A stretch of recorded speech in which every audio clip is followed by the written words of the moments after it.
Hey guys, how you doing? Brian from PFC here. I want to talk to you guys about something today that we've seen kind of on an alarming basis with a lot of our military and law enforcement clients that have come through training, as well as a whole host of civilians as well. You can see the title of this video is Never Say Never. The real topic that we're addressing today is shooting on the move, but particularly shooting on the move while moving backwards. We've had a lot of folks that have come through and they've been told that doctrine or other instruction and whatnot, they've been told do not shoot on the move while moving backwards. Always that aggressive mindset. We can't say enough about the aggressive mindset. That's absolutely imperative, but never say never. We can think of a whole host of different situations where you're not only going to need to be able to shoot on the move backwards, but tactically it's a more sound decision. It's very, very feasible and whatnot. We don't want to get ourselves into a jam or a position that we can't actually handle. First off, let's talk about being inside of the shoot house, that CQB style environment. Being in the rear security position. Now, we might have a 15, 20, 25, 30,000 square foot structure. Rear security is not going to take and walk through that entire structure while facing backwards and walking backwards, but they have to have the ability to take and move backwards because they may be required, if they take contact from the rear, to catch back up to the actual main force element.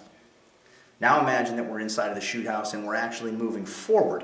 And we've just come out of conquered territory. We've got some rooms that we've picked off, and we may come around a corner, we may come around a turn or anything along those lines, and suddenly danger comes at us from the front position. 2, 3, 4 steps behind us, we've got a door, we've got an area that we've actually already taken care of, and we suddenly have some threats in the frontal position. We're completely exposed with no cover, no concealment whatsoever.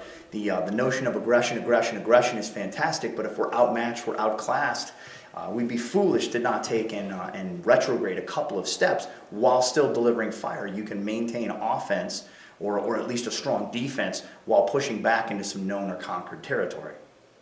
And of course, this brings us to our responsible private citizen as well too. We're seeing a lot of drama unfold these days in regard to CCW carriers and the notional castle doctrine and stand your ground laws and whatnot. Think of this from an articulation standpoint, that while you may have the right to stand your ground, that may be affirmed or even written down in case law, how does it look from an articulation or a legal standpoint if later on, whether it be on the witness stand or it be as a result of witness testimony or even from video surveillance, that we can clearly see that during this encounter that citizen actively tried to create distance by backing up and getting away from the threat before their hand was forced and they actually had to use lethal force.